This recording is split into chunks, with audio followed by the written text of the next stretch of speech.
everyone. It's great to be here and really excited to be in a full room and just be in community with y'all today. I came from Washington, D.C. I don't live in New Jersey, but I love New Jersey and take any opportunity I can to come up and learn from and with all of y'all. So thanks again for having me. I wanted to start with just a little bit of grounding around who FAB is, for those of y'all who might not be familiar with us. The Public Health Accreditation Board, or FAB's mission is to advance and transform public health practice by championing performance improvement, strong infrastructure, and innovation. What that means in practice is, y'all might be familiar with FAB's accreditation and recognition programs. These are national standards for public health departments to advance the 10 essential public health services, foundational public health services. There's also a recognition program that's kind of a pathway into accreditation, focused on those foundational capability measures or the public health infrastructure needed everywhere. What you may not be familiar with is we also have a whole host of additional programs that support our mission here, and in particular, the strong infrastructure and innovation part of our mission through our Center for Innovation that's really focused on using the framework, the foundational public health services, and other public health frameworks to drive public health system transformation. And that is through using specific strategies to advance kind of where we are today and how we want to get to the future that we've all imagined. So encourage y'all to kind of take a look at us through both of our accreditation recognition programs and the work we do around systems transformation as well.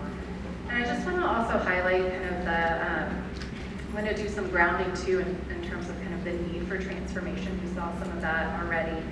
And really understand kind of the complexity of today in terms of thinking about how do we respond and react and live in the current moment, and how do we plan for the future. So just hope we can kind of embrace that both and thinking as I go through and throughout today as well, understanding this moment is really hard. And also how do we kind of think about where we want to go from here as a collective. So again, use that both and thinking today as much as we can. Our time together, these aren't linear in nature. We're going to be talking about all of these kind of together. It's really around this context for public health transformation, and then provide some strategies both from an individual and organizational perspective, as well as from a systems perspective, and some examples from other states too, around what they're doing to really drive a strategy towards public health transformation. We wanted to start with this, public health is essential. I wanted to start with this foundation setting, really as this is something I believe in. I imagine all of you in this room believe in this too, that public health is essential and needed, it's a fact. And want to really keep this in the back of our minds as we move through our time together today, and why it's really important, knowing that this is true, that today there's an urgency and a need to really think about how we're doing public health differently than we have in the past. And really think about how we're really more proactive than reactive where we can be. This quote is another quote, I think, amongst the variety of kind of research and studies that have been done over the past few years. This is a few years older than the 2024 data that was just shown. This is from 2021 from the Harvard School of Public Health and the Robert Wood Johnson Foundation, who studied the public's perspective on public health in 2021, so through COVID. And I wanted to just highlight a couple of things about this quote that are likely not surprising to those of us in the room, but highlighting that there is serious concern with how the system functions now, and that the public lacks high levels of trust in public health institutions. And just naming this as one of the important contextual notes. Again, this is from 2021. I think it still reigns true today, as we saw in the previous slides. And as professionals working in the space may experience and feel this daily, weekly, monthly as well. Also want to highlight this quote, public health is in disarray. This quote is from the IOM's 1988 Future of Public Health report. And in that, describing kind of what public health in disarray means, really identified opportunities to clarify what is the mission and role of public health, what is the role of government within that, continue to highlight that public health is fragmented and works in silos. There's a lack of training and skills and needs for continued workforce development to meet the needs of the future, and other areas were highlighted too. So this sounded familiar to me when I went back to this report, and I'm sure is familiar to all of y'all as well, as I think we continue to grapple with similar issues today. Though there have been strides and changes made since 1988, I think many of the kind of root issues that were identified are still areas that I think we're still grappling with today, and really as we think about how do we move forward from here, tackling those big issues that were identified. I know there's been additional work done in New Jersey around what are New Jersey's public health needs, and so over the course of time, so also pulling from those as well. So what are the needs for transformation? These are just a few, just 8. I'm sure there's others that y'all can think of as well, but to go through these, we know that there's a cyclical boom and bust cycle to public health funding. And public health funding historically has been very topic specific. There's a need for strengthened capacity, capabilities, and strong infrastructure and modernization. So moving from antiquated systems to systems of today. That is modernization, not necessarily innovation. There's a continued and growing focus and need to address complex public health challenges, challenges around climate, and other challenges that are emerging that are just continuing to grow. There's a need to continue to understand what are our roles within the public health system. What is the role a health department plays? What is the role community-based organizations play? What is the role healthcare plays? And how do we all work together within a system context to really advance public health? So getting at that fragmented piece that was mentioned in the IOM report. There's change happening more and more rapidly every day. I'll highlight technological advances as one example, but other changes as well. There's a need to continue to understand how we can demonstrate quality and accountability. There's a need for better data, better local real-time data, better ability to communicate about data and tell stories, and to continue to elevate the role and value that public health plays as part of a community, and continue to build back trust in public health with community. So how many of y'all would say all of these resonate here in New Jersey? Show of hands. All right. How many of y'all are like, no, none of these resonate? Okay, majority has most said all or most do. I promise we're going to get to some ideas, not just talking about what's not working well. But I want to highlight, over the course of the last many years, there's been a lot of different reports that have come out from the national landscape around how do we take those challenges that we're experiencing, and what are some steps forward that we can take to transform public health. A few of these reports are here. There's the reports and initiatives. There's Public Health 3.0, which was actually created many years ago, highlighting the need to create 21st century public health departments through a Public Health 3.0 mindset. There's the work being done by the Robert Johnson Foundation and others around transforming public health data systems. There was a report that we did with the Beaumont Foundation a few years ago, talking about what's the needed, at minimum, FTEs to address public health infrastructure across local health departments and state health departments across the country, and this was using pre-COVID numbers. There's the Public Health Infrastructure Grant that's currently active, that's focused on workforce, data modernization, and building foundational capabilities as the public health infrastructure. And then there was the Bipartisan Policy Center Public Health Forward report that was released a couple years ago. So I name all these to say I think there's been a tremendous amount of work to take kind of all those needs or challenges that have emerged and thinking about where do we go from here, and what are some strategies that collectively we can adopt together to move forward. And though the reports might have different names or language or kind of framing, They all center around the same key themes around enhanced public health infrastructure, enhanced partnerships, workforce development, retention improvement, data modernization, better community engagement and better working with community, and laws and governance.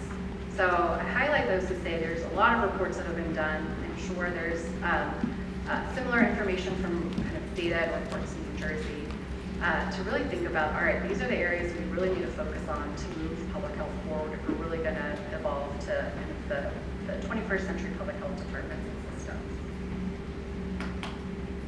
What does public health transformation mean then?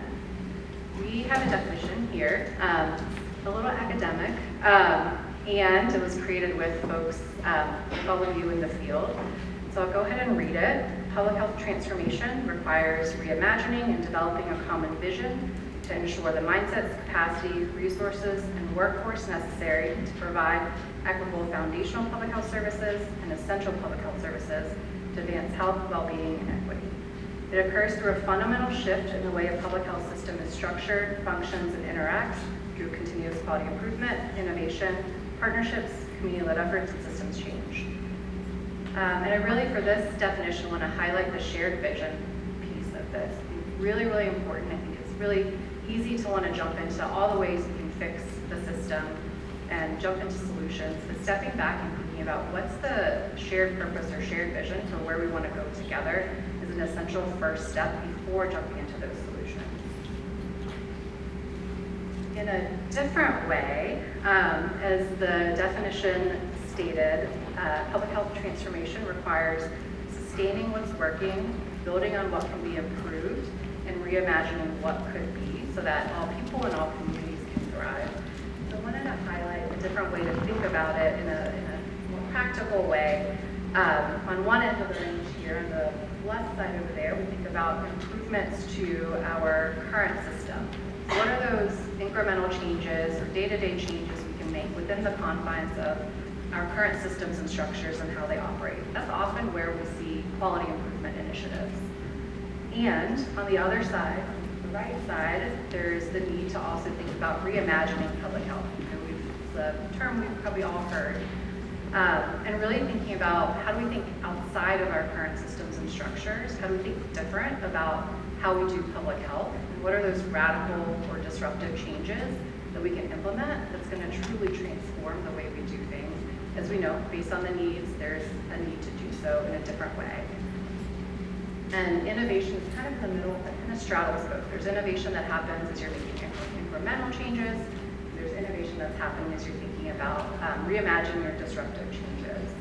And really, you cannot have public health transformation if you're just focused on this left side and working within our current systems and structures. You really need to also be thinking about this right side over here around reimagining, taking space to vision together and think about what is the future and how do we do that in a different way than we have. I know this is a busy slide, but I wanted y'all to have it all in one place. And I'm going to talk through a few of these, not all of these, in a little bit more detail. So what does it mean in practice to transform? So this is a hodgepodge, this isn't in order, this is all the things to be thinking about as you're setting your vision and really kind of strategies for moving to the future. And I think now more than ever, it's really, really important to come together and have a strategy for where we're going as a field, where we're going collectively, and how we're being proactive about shaping the future of public health in New Jersey and elsewhere.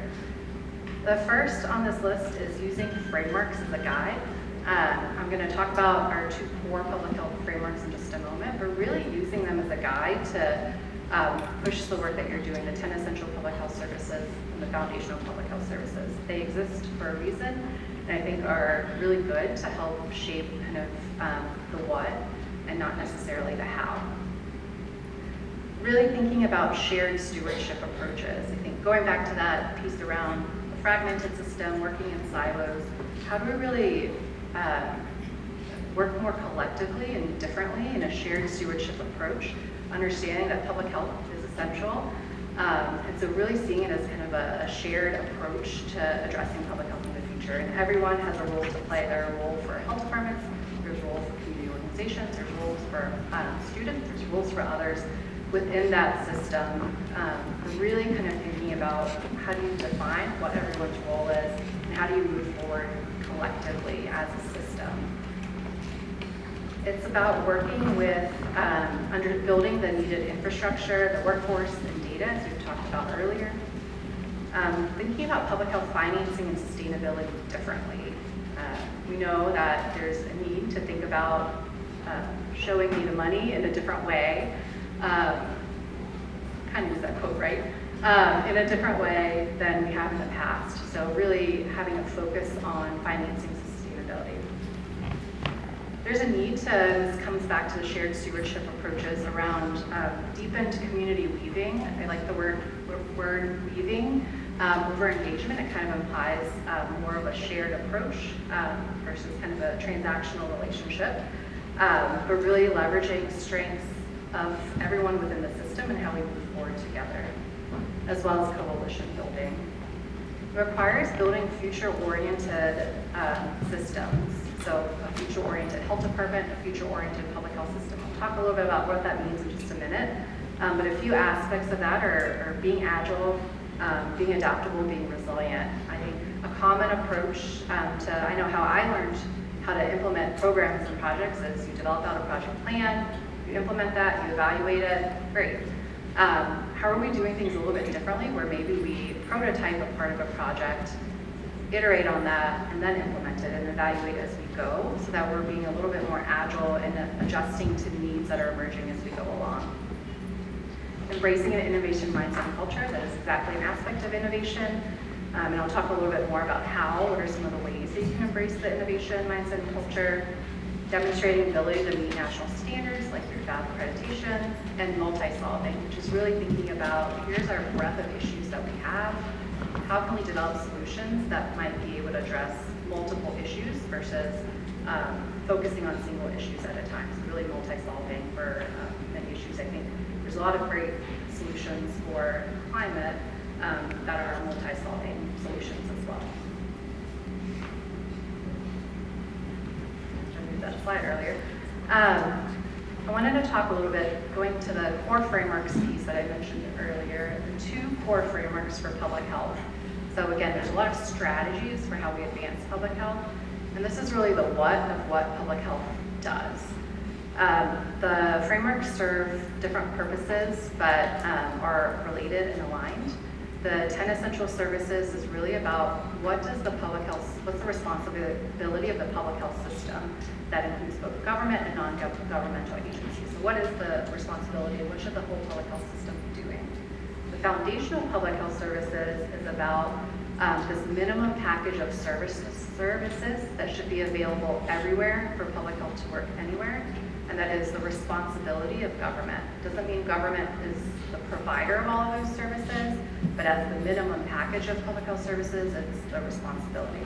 And it contains the foundational capabilities across the bottom, which are what we would call public health infrastructure for cross-cutting capabilities that are needed. And then foundational areas, which are the programs of public health. And then community-specific services, which is everything else that goes on tailored to what a community, a region, a state needs to do to address the needs of the public. I want to just emphasize again, this is the minimum package of services and not everything that public health should be doing. And the 10 essential services is about the system. And both of these frameworks are containers, but don't necessarily say how the work should happen, which is really where the strategy comes into play, and don't need to be boundaries either. But as helpful, they're containers to guide the work of public health. This is just a different way to look at this. So the essential services on the outside is about the framework for public health.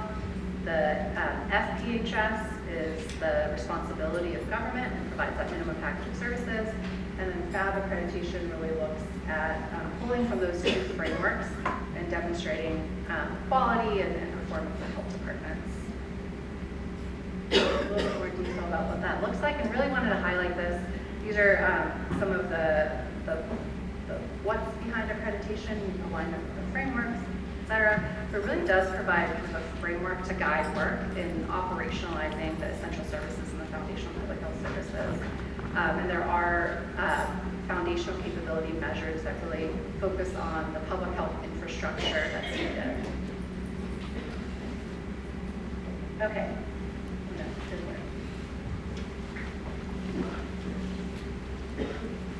Nope, okay, we're gonna pivot. So this is supposed to be a poll question. We're gonna pivot to making it a table question. And would love for y'all to take a couple minutes to chat at your table. When you think of a transformed health department, a health system, or a 21st century system, what does that look and feel like to you? What comes to mind as you think about that question? Either within your context or nationally or both. So take a few minutes and chat amongst your people around what emerges for you as your vote.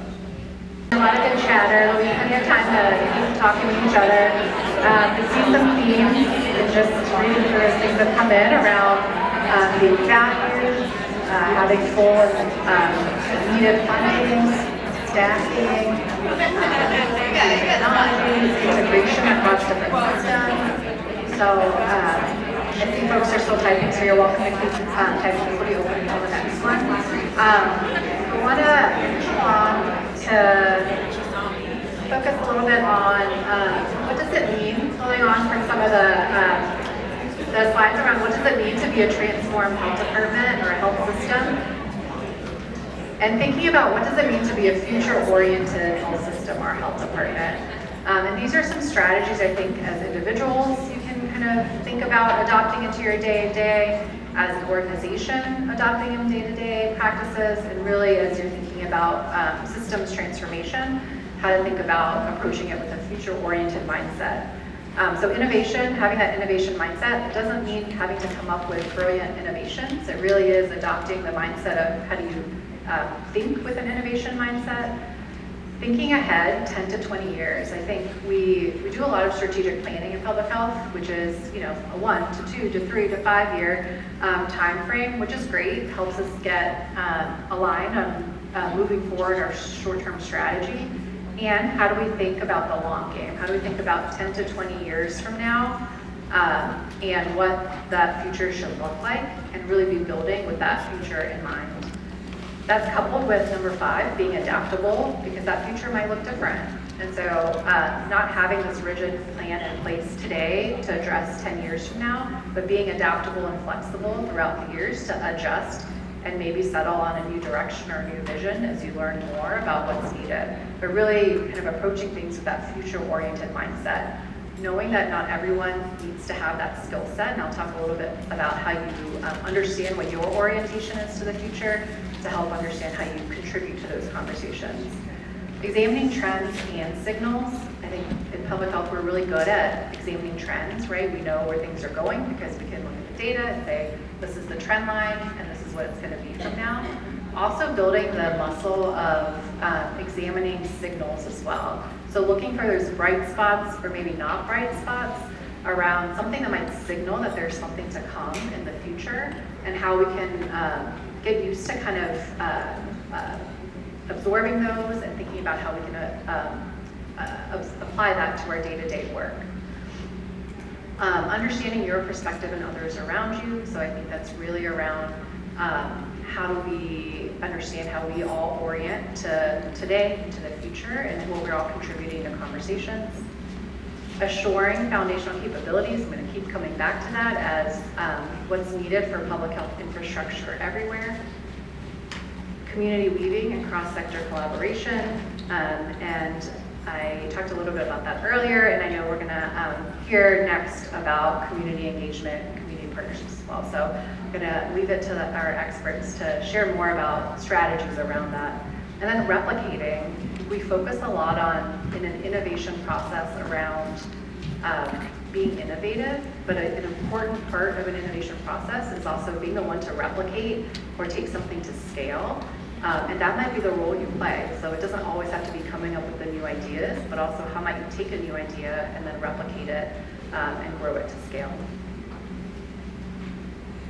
I'm not going to go into these in detail, but these are ways, again, as an individual, as an organization, or as a system, can think about embracing that innovation culture, innovation mindset. And really, as we think about addressing the complex issues of public health, really embracing the approach and openness to new ideas and new ways of thinking, and creating kind of different ways of addressing challenges than we have in the past. We also need to tap into the creativity of the workforce. We know this is an important area that supports workforce retention and happiness at work. And embracing that fail-forward mindset, which I know can be challenging, especially as stewards of public dollars in many cases. The failure is a natural part of any kind of life cycle of a program or project, so understanding what the risk tolerance is and taking failure as an opportunity to kind of improve and reimagine. And then empathy is really at the heart of innovation mindsets, innovation cultures, innovation processes. It really puts the end person at the center of the work that's being done and really kind of embraces how do we co-create, how do we weave together to create the solution of the future. And that means listening, building relationships, and really kind of fostering that culture of trust. And a couple of practical strategies that I've kind of used to think about, okay, I don't have to be creative all the time. Maybe if I can block 5 minutes on my day for creativity time and take that 5 minutes to think about different ideas, come up with 10 new ideas that probably all 10 won't be great, but really start to build that muscle of creativity. So seeing it as a task, at least as you start, because I know when I'm kind of trying to be creative, that's when I'm least creative.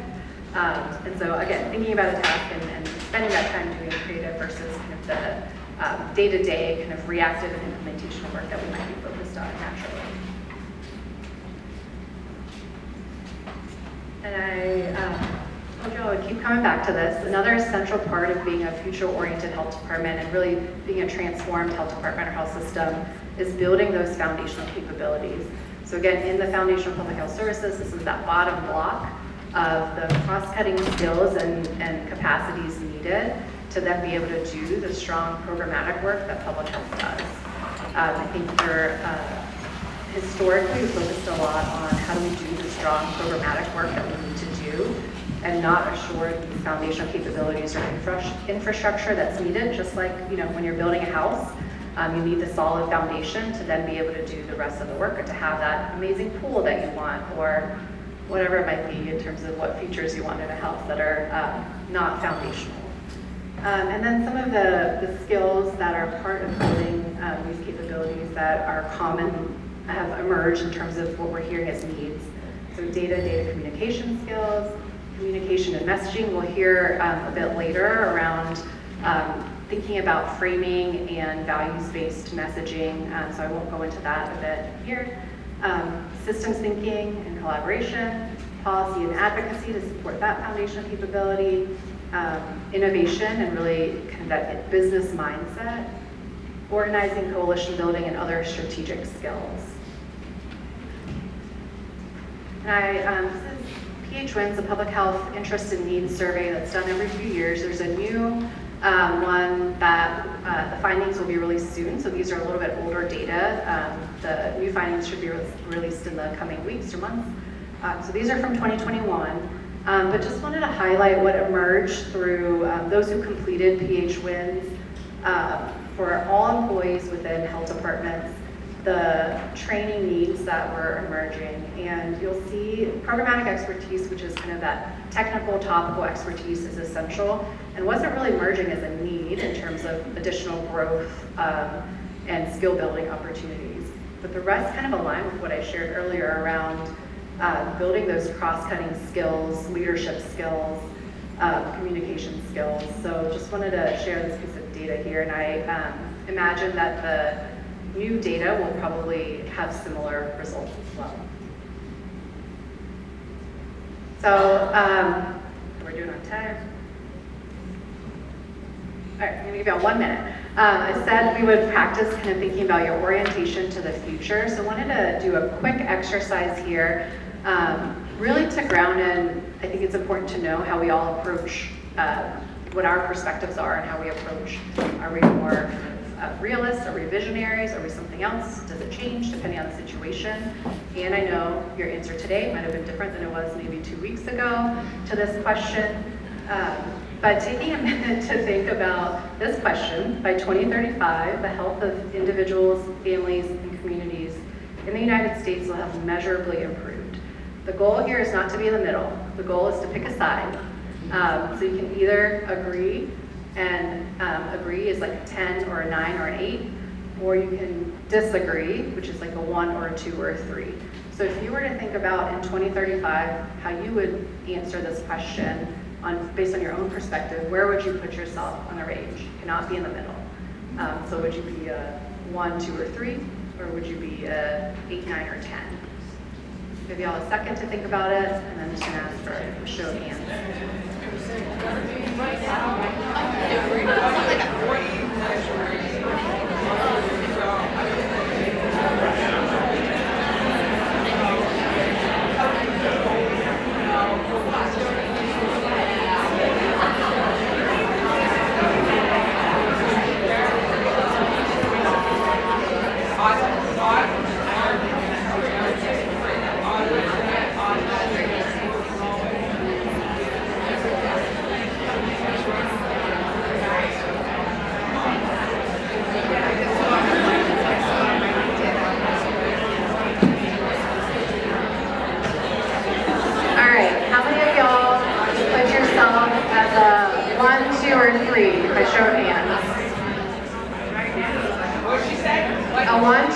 Show of hands.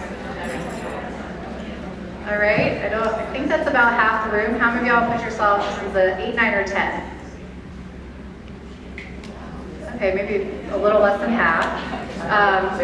So in the interest of time, I'm going to move along, but I think this is a great way to understand what everyone's perspective is coming into a room as you're thinking about, especially visioning and thinking about the future, and understanding all of those perspectives are important. And you can do this with any number of any type of question, and the goal is to have folks not choose the middle, because that's really hard then to think about how you use that information to move forward. Encourage y'all to share your perspectives during the breaks and lunch with each other too, in terms of where you landed. All right, so I keep coming back to these frameworks. So I wanted to come back to these now. We've talked a little bit about what are the skills, what are some of the cultural pieces that can help us move towards a transformed public health department, public health system, really thinking about future orientation, innovation mindset, some of those other pieces. I'm gonna spend the last few minutes here talking a little bit about driving a strategy through the 21st century learning community approach that New Jersey is a part of. And again, coming back to these two frameworks is again, core to public health, core to driving how we move forward as a system, and can be helpful containers, but not limiting containers. And then really narrow in on the foundational public health services as the what that's being used today to really drive public health modernization transformation efforts across a large part of the country, or half of the country, and in other places as well. And again, just to remind us, this is the minimum package of public health services that should be available everywhere for public health to work anywhere, and is the responsibility of government, but government does not need to be the implementer alone of these services. And on the bottom, you've got your foundational capabilities. On the top, foundational areas, and then community-specific services is everything else that happens that is probably more important than the foundational pieces, but without the foundational pieces, you cannot do that work as effectively. And across the left are really kind of those cross-cutting things that are emerging in terms of what's needed to truly achieve the foundational public health services. I'm gonna speed a little bit, the time we're in here. So this is really the how, and I know this is a busy slide, but shows kind of this, not unlike another kind of planning process applied to a systems transformation approach that various state systems are using to advance public health transformation. So at the top, it's really about, again, developing that vision and coming together to understand what is the foundational public health services, what's the core public health services in New Jersey, And how do we align on that? How do we understand what role everyone plays? How do we understand how services are delivered? And then where do we want to go from there to build towards the 10, 15 years from now? Starting with assessing and costing, I know there's that work going on in New Jersey right now. So how do we understand our current capacity and our current spending towards the foundational public health services? How do we assess what it would look like if we were to achieve our vision? And then where are those, what is that gap both in capacity and in spending that we need to address? And then kind of twofold from there, having this, again, getting to the point around sustainable financing for public health, using those data to really drive kind of an advocacy strategy, and then also building the capacity and capabilities through building the foundational capabilities in areas. Oh no. I don't know what happened.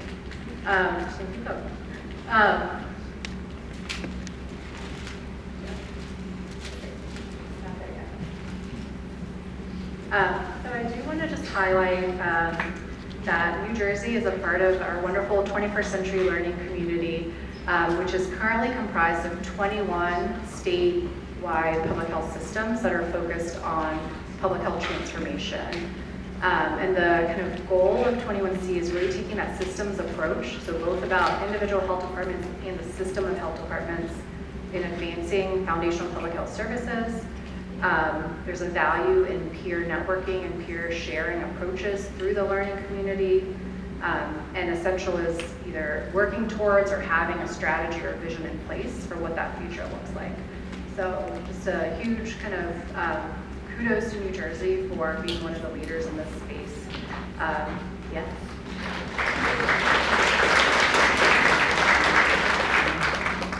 Not sure what happened to the shading here, but in the interest of time, I'll just highlight a couple of kind of themes that we have heard from other states related to public health transformation work. Again, that framework was developed based on the work of 21C states, the 21st Century Learning Community states, around how do you really think about a systematic way to approach public health transformation through assessment, through advocacy, and through building the capabilities and capacity of the workforce and organization. So several of these states have done different assessments. I know New Jersey is in that bucket as well. And then are identifying ways to then innovate to build foundational capabilities in foundational areas. In Minnesota, they're trying through local and regional innovation grants how to think differently about community partnerships, about communications capacity, and about other areas as well. In Ohio, there's it's the only state to have a mandatory national accreditation requirement, and there was an impetus for them to understand how they're funding foundational capabilities in areas and what the capacity is. So every year they do, tied to their annual financial reporting, assessments to understand where they are today, and each year how they're improving or where they need to think about investing differently. In a couple of states, there are impetuses through public health commissions that have created kind of reports or are creating reports around what's needed for public health within that state, and then driving the next steps from there. I'm out of time, so you can probably hear me. Y'all will have these slides, I think, to really kind of think about how to leverage the work that's going on in some of these states. Oregon and Washington have been focused on public health transformation for over a decade now. So it really is about the long game. And then there's other states that are coming in newer in terms of there's disparate work going on, but really bringing it into a strategy as well. So really leveraging the other 20 states that can be supportive as New Jersey thinks about what's next for New Jersey.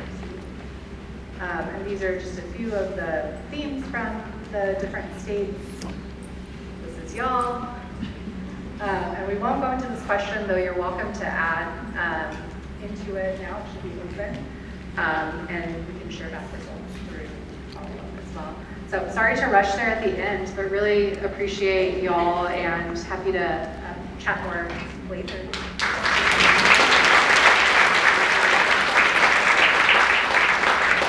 Thank you so much for that wonderful presentation and talking about transformation of public health in the country and New Jersey. We do have minute or two for some short questions. So if anybody has a question, yeah, go ahead.